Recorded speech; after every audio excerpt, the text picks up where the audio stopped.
They're gaslighting you, I promise. So you watch golf YouTube, you watch golf on TV, and all you keep hearing them talk about is how they all want to take spin off the ball. Right? That's what everybody, oh, I want to take some spin off of it. Go watch Rory's driver tip video. All I want to do is take spin off of it. I want to get the spin down. I want to take the spin down. I want to get spin off the ball. Dude, let me just tell you something, okay? I'm sure that Rory wants to take spin off his drive. Okay, fine, cool. Good for Rory. Love Rory, by the way. Don't be a Rory hater, it's weird. So Rory wants to take spin off the ball. You watch Golf Channel, you watch the tournament, and they're like, oh, here he is in the fairway, and he's gonna want to take the spin off this one, Raj, or whoever, Trev, whoever's there. He's gonna try to take some spin off of it. You don't want it to be too spinny, right? And then you see like YouTube golf guy, and he'll be like, they'll hit some shot, and these guys are, they're 10 handicaps or whatever. They're shooting 86, and they'll hit one, and they'll be, oh, that was so spinny. It was so spinny. I'm trying to work on hitting the ball with less spin. Let me tell you something. Spin, right? Spin is what makes the ball go in the air. Okay? Yeah, you have club head speed. Yeah, you have the face of the club, the launch angle of the club. Okay? The speed and the thing that gets it started. The swinging down at the ball that gets it started into the air. Okay? But the thing that actually gets it to go way up into the air and fly far is spin. Without spin, your ball is not going in the air. You ever go to the driving range and get those balls and there's like barely any dimples on them? Right? And then you hit them and they go all over the place. Hooking, they just do, like, some of them are, they're doing crazy stuff. Crazy stuff. It's because the ball doesn't have any dimples on it, so the ball isn't spinning. Okay? And because it's not spinning, it's not staying in the air. So let's not get in our heads that we're trying to if I could learn how to take spin off my ball, I would be better. Okay? And if you're just one of these dudes out there that's saying well, I hit the ball so high. I just hit it if I could hit it a little bit low, or penetrating. That would be the difference between me shooting 85 and 75. No, it isn't. Right? The difference between you shooting 85 and 75 is your swing is flawed, right? If you think that you're hitting these balls too high, this is another one. I noticed this one day looking at TrackMan numbers from the pros, the averages, and the average height of every shot, right? The stock shot, the full 7, full 8, full 9, whatever. The average height of every club, including driver, is between 28 yards and 30 yards. So hitting the ball high is something that you want to do, okay? What are we talking about here? Okay, so don't let these guys gaslight you. Okay, I got 165 here. The flag is just right here behind this bunker. I'm just gonna hit to this, and I'm gonna hit 8. I'm just gonna hit a few, but there's just so much gaslighting. There's so much misinformation. There's so much all these guys they say all this fancy stuff. They want you to believe it. Right? I'll tell you this.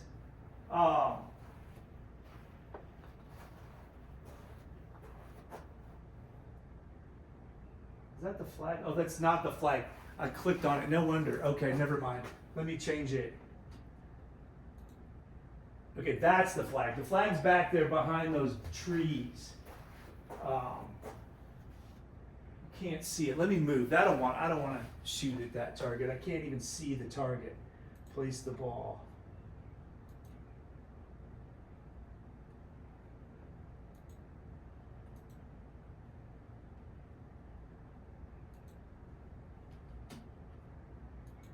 Okay, 163 now. Now it's straight back. Okay. But it's not this one. It's this one back here. So this tall tree right here. This is kind of where I'm aiming. So, you know, these guys, like a tour pro, if you're a tour pro, right, you're competing for money, big money, against everybody in the world, right? Rory's not worried about you or I, but we are actually in competition with Rory. If all of a sudden one day I got like so much better that I could go and I could beat Rory, that wouldn't be good for Rory, right? So why would Rory help me, right? Why would any of these pros help me? Because the other pros can watch their videos, right? I watched a video, a chipping video. It was like a TaylorMade, I think, or something. I can't remember who it was. But it was like DJ. No, I don't think it was DJ. It was Rory and Tiger and Morikawa, and they're chipping. And it's like an hour long. It's interesting. But like Tiger tells Rory that he likes to hit draws on his like 20-yard pitch shots. And Rory was like, why? Like, he was like, why would you try to hit a draw on a chip shot? And like, honestly, I believe that the reason why Tiger likes to hit a draw on the chip shot, Tiger had some reason. But I think the reason was that he wanted Rory to go home and waste his time practicing it. Right? You feel me? You understand what I'm saying, guys? If Rory goes home and starts trying to hit draws with his pitch shot, Tiger's winning. Okay? Tiger's winning. Rory admitted that he got lost with his swing because he was, when DeChambeau was taking 17 proteins a day and giving himself upset stomach and stomach ache so bad, and was crapping his own pants and stuff. Rory admitted that he got caught up in that yardage hype, and he started to try to bomb the ball too, and his game started to slack, right? And so that's what happens. Jordan Spieth did the same thing. Jordan Spieth completely changed his swing away from the one that won the U.S. Open and the Masters to something, I don't know what he's doing now. There's no telling what Jordan Spieth is even thinking, but it ain't good. It ain't good.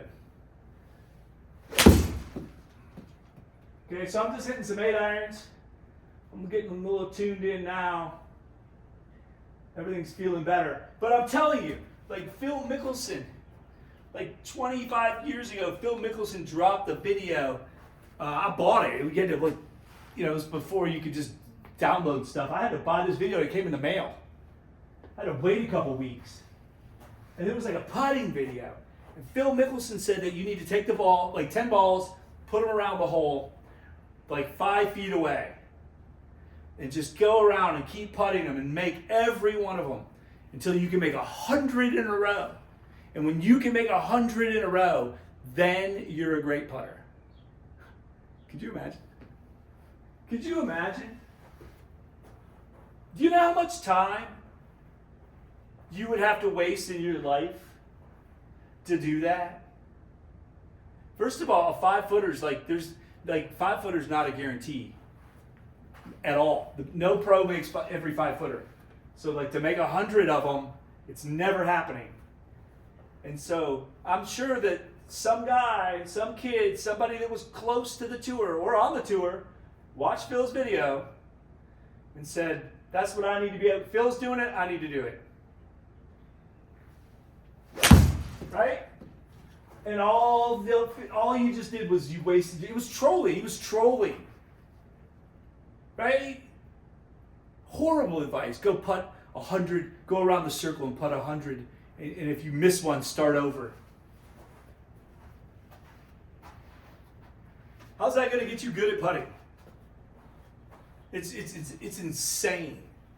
And while you're doing that, guess what you're not doing? Everything else. They're gaslighting you, they're lying to you, they're trying to trick you. And it makes sense. They're competitors. Why would they give advice? Like, why would Phil Mickelson be like, this is exactly what you should do, and then like all of his competitors go do it, and then they're as good as he is? Oh, he's trying to help me out. Oh. He doesn't think that His competitors had the $30 to buy the video. Ah, that's terrible. That was a terrible shot. That was in my old swing. Don't ever do that again. Sometimes I revert back. I started thinking about Phil Mickelson in the old days. Okay, nice. Let me see if I can just take a really nice swing here.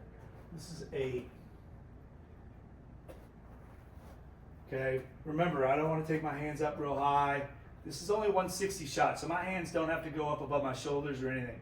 That time I really did. I don't know why I did that.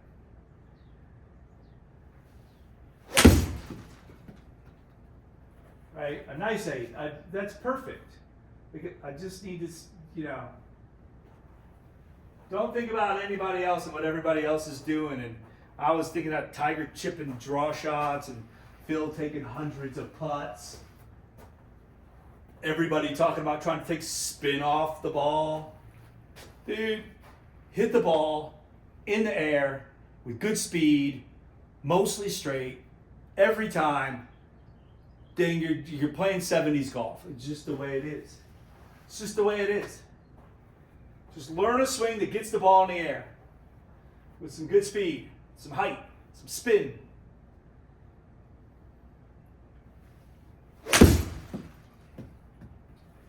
And you're good to go. Like, look at me. Look at this 51-year-old man just out here hitting 6 iron, or hitting 8 irons to 163 flag.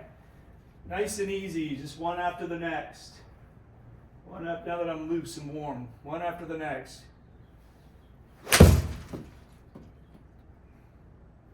I had that just a touch open. If you want to learn how to hit a little bit of a cut, do that. Just open up the club and then aim left. Right? We'll aim left here. We'll just open up the club. We'll see what happens. That should cut. That should start to turn right any minute. Should start to turn right and fly right back by the hole. Wow. Magic.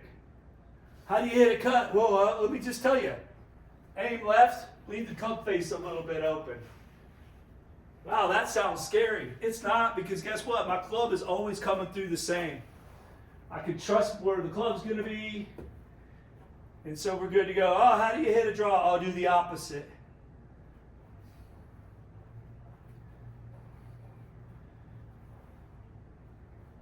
How do you hit a draw? Do the opposite.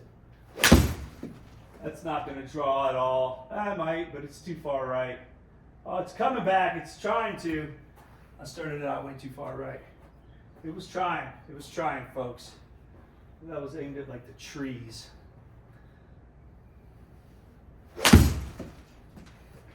There you go. That should go right, and it should start to turn back towards the hole. Yeah, look at that. Wow. This guy can hit draws. This guy can hit cuts. This guy can hit fades. Look at that. I mean, that's right next to the hole. We'll draw. I can just hit high bombs right at it. Whatever I want. It's the total package. Right, high bombs. Right at it. Oh, it's fading out just a little bit. But man, looks pretty good. 163-yard flag. How far did that ball fly? Oh, 163 yards. Wow. Man, I wonder if I could take some spin off that. Then what? Let me see if I can hit another little cut. Let me see if I can hit just another little cut. I don't think I started it enough left, but it's definitely cutting. Yeah, I didn't start it enough left. So it looks terrible because I didn't start enough left. But that ball certainly cut. Anyway, I'm just telling you, be careful what you watch. Be careful who you listen to. Just because somebody's like very successful does not mean that they have good intentions for you. Right? There's some people that can do stuff really good and they can't tell you how to do it. Some people are just trolling. Like, don't ever think that like some of these guys are just trolls. Right? Somebody like Colin Morikawa. No one knows him but him. Like, unless you really know him, like you really, really, really, really, really know him, dude, that guy guy could be, he could be sick and twisted. He could be a troll. He could be, you don't know, just because he's got that nice smile and he's polite and he seems nice. He might be a troll. He might go home and just troll people. He might say some of the worst things you've ever, you have no idea. You don't. You have no clue. And I'm sure Colin's nice. But I'm just saying, like, you don't know these people's intentions. These people that are trying to give you advice. I mean, you can say the same thing for me, too. You certainly could. That's fair. I don't know why I'm picking on Colin Morikawa. It's because he's got that nice smile and that nice face. All right, I'm out of here. Now that I've just trashed a bunch of people and said a bunch of stuff about people. Anyway, it doesn't matter. Thank you for watching, like, and subscribe. Appreciate it.